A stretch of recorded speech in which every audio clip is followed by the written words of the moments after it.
beings is the Andromeda Council in contact with on Earth? I remember you saying at one time 4. To my knowledge, they're in contact with 4. Beyond that, I don't know. I don't know if there are more, if there are going to be more. I know there's one in the United States, there's one in South America, one in Asia, one in Europe. But there are other groups that are here, over 170, who may also on some level be talking to people and communicating, whether it's physical or telepathic or through mediumship, dealing with the different spiritual levels. There's a lot of information that's being sent down here. Are they finding it's effective? Is it working? To a degree, it's not working as quickly as they want, simply because most people are incredibly apathetic. Right. They're stuck in their 9 to 5. I have to make my mortgage payment. My kids got to get to school in the morning, and I don't give a damn about anything else. And unfortunately, that isn't going to work. It isn't going to save you. It isn't going to protect you. There's so much more going on here. And we are just one small part of this whole picture that's going on. And we have to wake up. Period. Now, one of your contacts is a 4-foot, 11-inch light blue skinned being called Theseus. That's correct. Please describe his or her personality in detail. Theseus, well, he's very serious. He's very benevolent. He's considered a sage in his world. He's an incredible healer. He has perspectives on things that are just far beyond anyone that I know. He's very direct. He's very humble. He's very soft. He's very direct. And when he moves into a room, like when I've walked with him or walked with the others, when we walk into rooms or different areas of motherships and the ships, energy changes. People, of course, they're very in touch with energy themselves. They instantly turn and they acknowledge him and they bow. I guess he would be considered an Ishwish or a Yahweh, an Admiral, or I don't want to use the word God. An elder? An elder, of tremendous of wisdom and insight. And they take very seriously what is going on here. And the manipulations, the things that the Greys, the Orions, and the Reptilians are doing here. They're appalled with what's going on here. The other one is Orione. Well, let me get to Orione in a second here. You mentioned directness twice. With that in mind, what was the most memorable interaction you have shared with Theseus? They're all memorable. But I guess the single most, well, there's been 2, one that just occurred. But prior to that, the single most important one was I had just had a contact, and we had spent about an hour or so together, and I was very depressed, very sad. And as I'm leaving the ship, I was crying, and I turned around and I looked at him. And he looked at me and he smiled, and his words were, "The love that you withhold is the pain that you carry." That's been the most memorable one, only because of what that particular statement entails. When we leave our physical form and, what many of the Catholicisms teach, you're judged by God. It just simply isn't true. We judge ourselves. And what I read in that statement is that when we cross over, we look at the places in our life where we withheld love, that we maybe didn't give enough. And we judge ourselves on that. So that's been the most profound one for me. And Orione, he's a 7.5 snow white skinned hairless being. Also, he's light blue as well. Oh, light blue. I'm sorry. He's light blue. Can you describe his or her? Can you describe his personality then in detail? He's serious, but he also has a really good sense of humor. He can snap me out of my depressions very quickly, and he has just a different perspective of looking at things. He also tends to be part of their exploratory team. In other words, when there are times when they need to defend themselves or they're confronted with something, he takes on a military type of role. He's very, very fatherly, big brother, big brother. He's also one that, he shows more emotion. He'll give you a hug or put his arm around you, he's just really, really wonderful in that sense. He's more human in that sense. He's not as sterile sometimes as Visayas would appear to be. It's not that they're not loving, but sometimes Morene is a lot more animated. And I can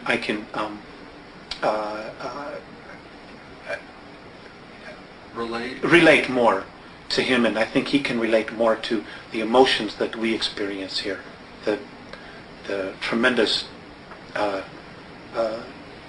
extremes that we experience. I think he's a little bit more in touch with that, than maybe sometimes Visayas appears to be. Now let me ask you, what was the most memorable experience you've had with Morene?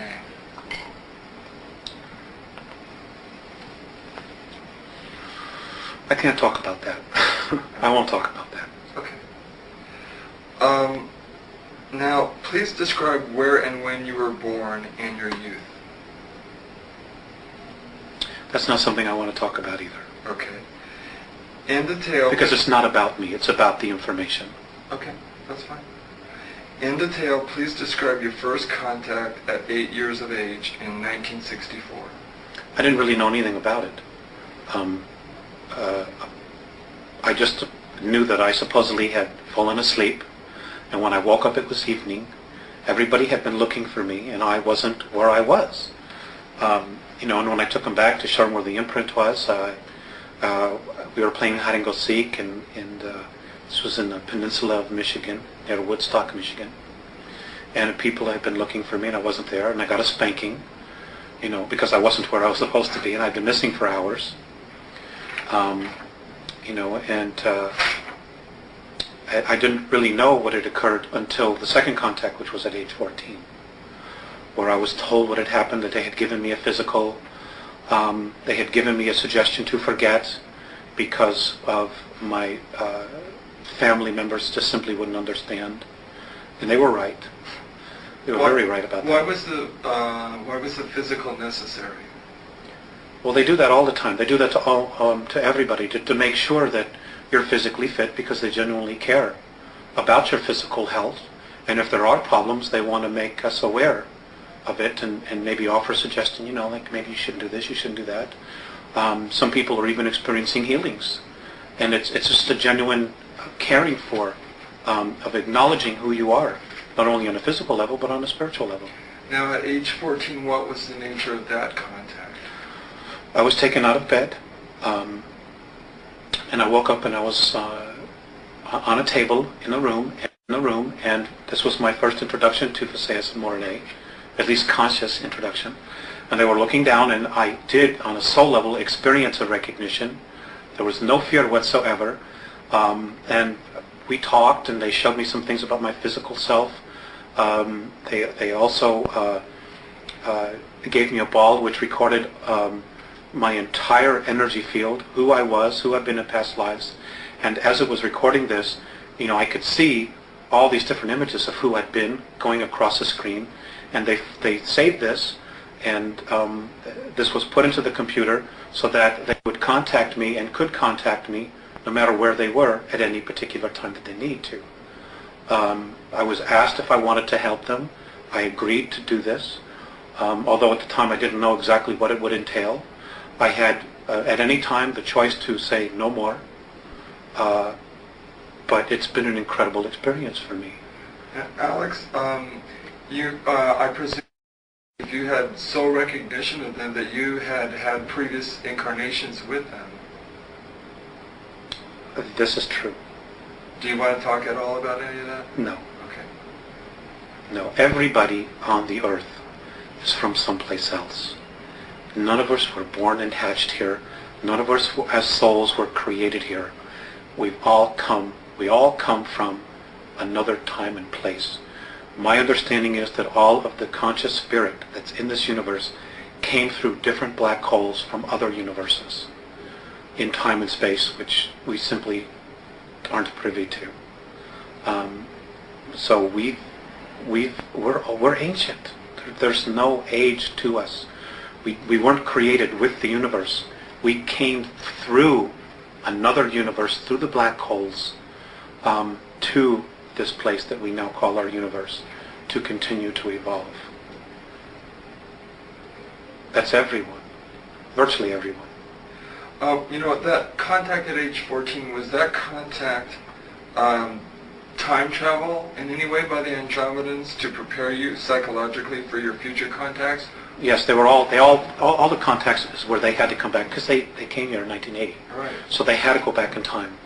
And that's what they've done with a lot of people. Even the Pleiadians, to some degree, I understand, have done that, where they go back and they start preparing people early for responsibilities that they will have in the future, as opposed to hitting them all at once and saying, here you go, just dumping it on your lap, and you're saying, oh my God, what is this? My whole reality. So there are increments of preparation that have occurred and continue to occur. And this is occurring with humanity on a whole, in similar fashion, where information is being disseminated in little bits and pieces of ground roots. People are starting to come together and really sensing change, and they're slowly but surely being brought to a level that when the real truth hits them, they'll be able to experience it, handle it, and assimilate it for our good, Now, in 1985, your contacts with Visayas and Morni began to become more frequent. Please describe the nature of your contacts and the content of your discussions and the ways in which you communicate with them. We don't have enough time for that. Okay. But, we have put together a series 1 and Series 2 of this information. In 1985, it really started to, the information, they were physical. It evolved around the Greys, the Earth agenda, our spirituality, religions, Earth governments, Earth history, our genetic creations, the 22 different races that have actually colonized the Earth at one time or another, and who we have within us genetic racial memories of, within our DNA. And present time, things that are occurring now, and probable, I stress, probable future events, because the future is being created every day, and it's being changed every day, based on our thoughts. So, just to sum up it is, I would need 10 hours. Okay. That's not something I could very simply go into. Okay. But the series of 8 and so on and so forth does in fact cover that. Okay. All that information. All right. Now, how does the symbol they gave you play a role in your contacts with them? Symbol. Apparently, they gave you a symbol that you use when you want to talk to them. Want to talk to them. The symbol was something that I chose. Oh, I see. Do they ever talk amongst themselves in a language you don't understand? They do, and it's not really a language. They're telepathic, and yes, they'll stand in circles when they're talking, and when they do talk, flashes of light where their third eye is, right here, different flashes of colors that we don't even have on our third density spectrum, just appear, and they're just boom, boom, boom, boom, boom, flashing all this color, and it's like instantaneous sentences are being just communicated, and sometimes there's nodding, sometimes there's nodding this way, sometimes up and down, sometimes there's gestures, but all the time there's just flashes, and their flashes is their language. It's rare that I've been privy to what it is because they happen so fast. I couldn't assimilate it. So there are some universal gestures then. Yes. All human beings are very animated. Yes, they smile. They also frown, and they also look very sad when something is distressing them. So they do experience it. They do experience emotions, but not to the degree that we do. After they've had their discussions, one will turn to me. Usually, most of the time it's Morine, and he'll talk to me like I'm talking to you. He'll actually go to the great lengths to speak to me. Or sometimes it's just telepathic. and he'll just look at me, and for a while there I wasn't always getting the message because I was so focused on the color that was flashing in front. I was watching that. That was flashing in front. I was watching that. I was like, wow, this is really amazing. But sometimes I'd have to repeat it. So, but now that novelty has worn off. So now I listen to the message, and Phaseus is almost always telepathic. So that's what they do. What have they asked you to do in order to help them? Just to disseminate information. I'm currently in the process of trying to investigate all of the current UFO information that's out there, and what I've had the ability to do is to sometimes check it with them. Well, is this true? Is that true? And they've said yes, or they've said no. There is a lot of disinformation out there. So what I've been trying to do is just to assimilate what is real and give it from their perspective of how it affects us. We have a real mess on our hands. Okay, let's talk about some of that. According to your Andromedan sources, there are 3 groups of extraterrestrials who are involved in very distressing agendas here on Earth. One is the renegade gray-skinned Zeta Reticulans. Another is the Giza intelligence formerly of the Pleiades. And a third is the reptilians from Alpha Draconis. Is there another? Yes. Okay. There's the Orion group as well, and there's 141 of them here. And they're from Ursa Minor, Ursa Major, Rigel, and Betelgeuse. From that particular group, that particular area of the star system. There are a lot of agendas here, hidden agendas. And you have to understand that some of the races, for example, the Draconans. The Draconans themselves did not evolve as a life form in our universe. They were dumped here. They were brought here because they're just a pain. They're incredibly smart, they're incredibly psychic, they're incredible builders, but they're bullies. Their whole thing is control, domination. And because there's no race in our universe that can really beat them up and wipe them out, they don't have to choose light or dark. They're just where they are. And they've chosen the opposite polarity. They're a tough bunch. They've manipulated a lot of civilizations throughout our galaxy. They're also responsible for the 600,000-year war, which almost annihilated the human species in our galaxy. And they show very little remorse about it.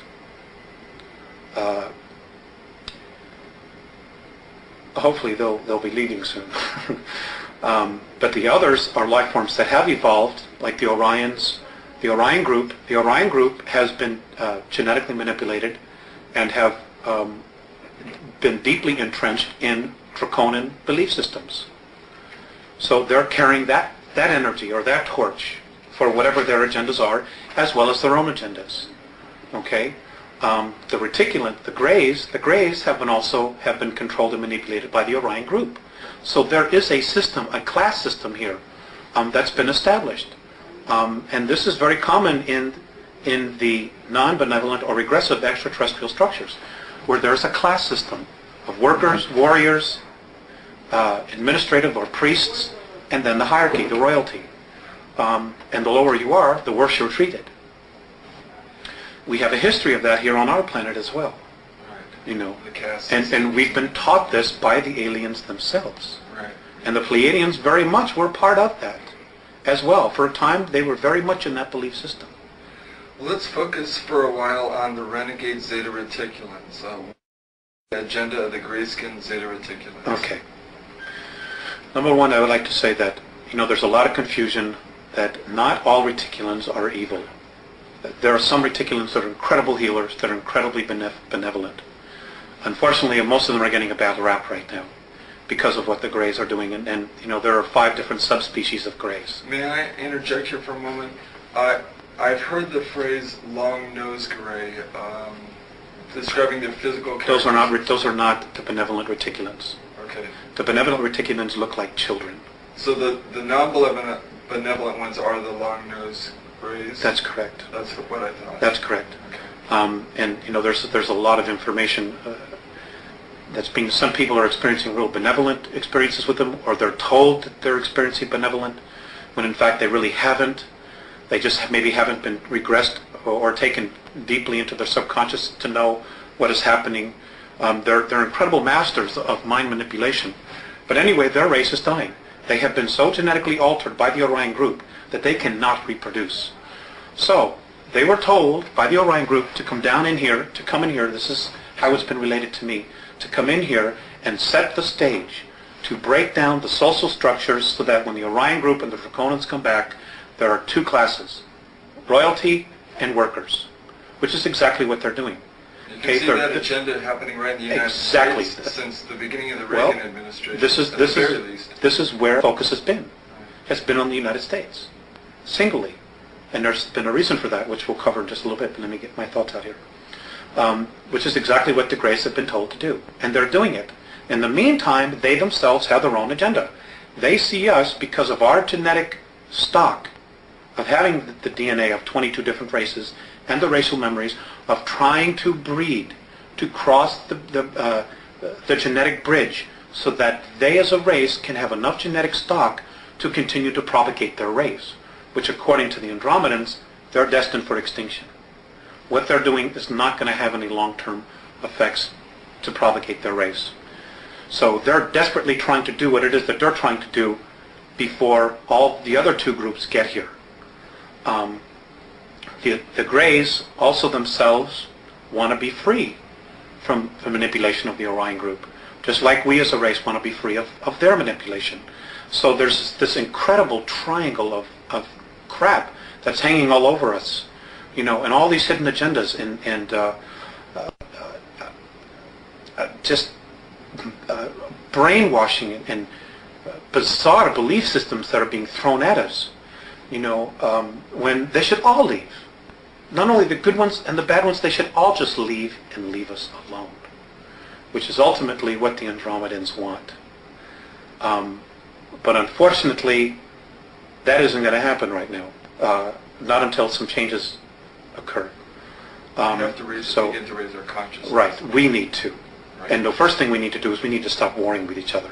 We need to come together as a race, and no matter what happens, we need to stop all of the political garbage and say, look, when it comes down to the bottom line, all we have is each other as a race.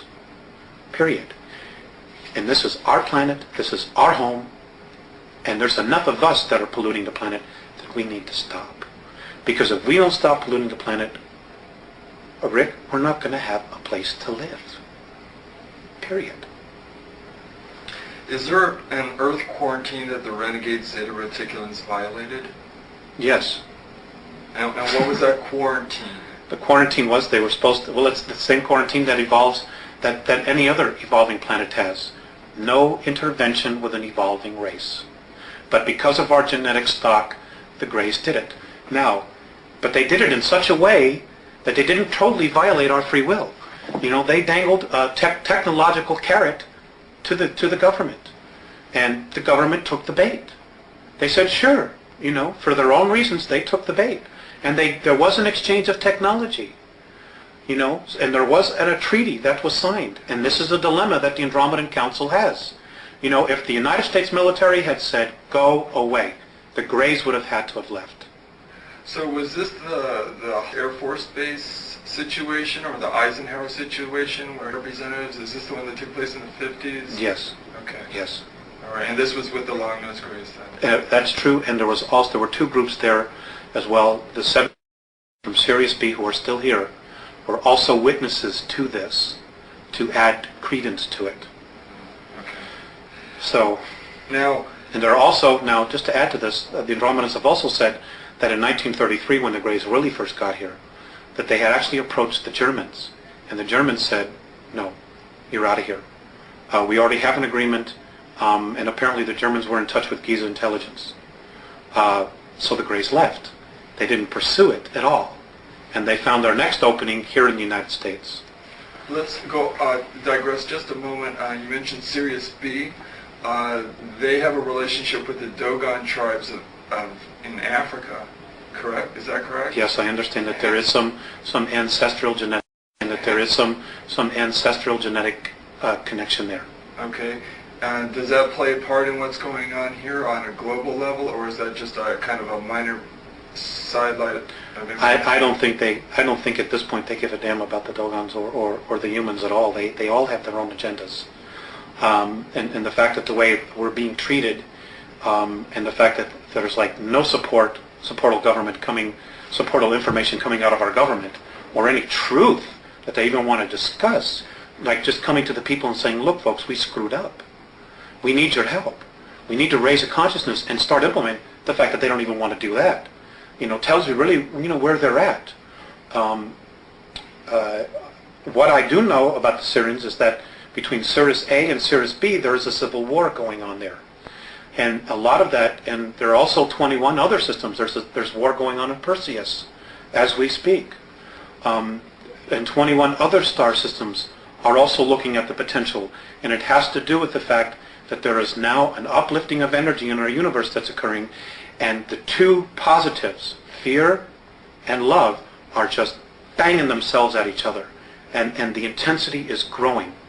It's growing every single moment. And we're just a microcosm of that. Now, as you're disseminating all this information to us, we should look at all this information in the spirit of love, so we don't feed any energy into the spirit of fear. Love is the answer. That's the bottom line. Love is the answer. Love does conquer all. Love does move mountains. It can make the shifts in consciousness, but it starts, number one, with ourselves. So that's even all this is going on around us, we just need to remember to focus on love and love of self and love of earth, love of race. That's right. Okay. That's right.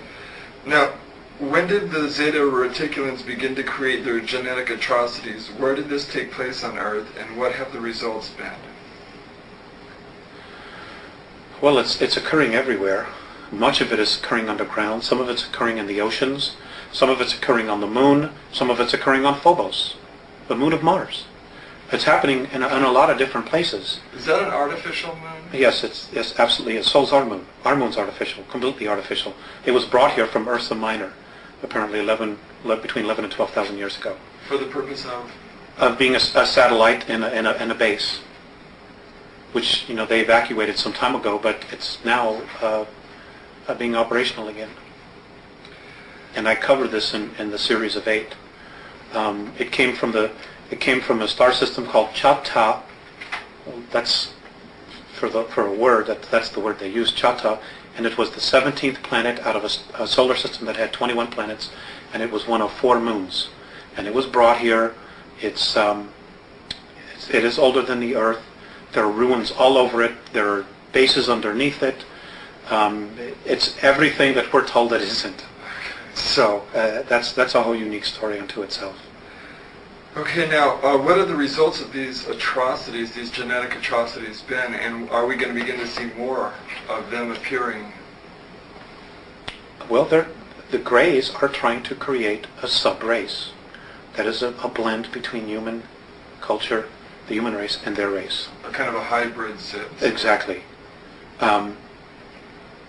They're not being very, very successful. And one of the things that they're trying to do is they're really looking for the soul.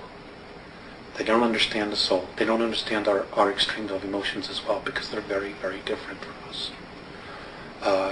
Their experiments haven't been all that successful. There are a lot of emotional problems with that, with their because what really makes a human being is our essence, is the spirit that animates the physical form. Well, there's also another factor, and that is that they actually feed off the energy. They're vampires. The Zeta Reticulan Greys. The Greys, right. They're vampires. Is this where we get our vampire legends? A lot of our vampire legends? I don't know about that. I don't know if that has to do with it. I don't really know. I wouldn't be surprised, to be perfectly honest with you. But they feed off the energy. They can even bottle the energy and use it for later times. They're also stealing the vital bodies of human beings. and storing it. So, I mean, they're just doing some really horrific things here that other races just simply wouldn't conceive of doing. Now, are you familiar with Salvador Freixedo?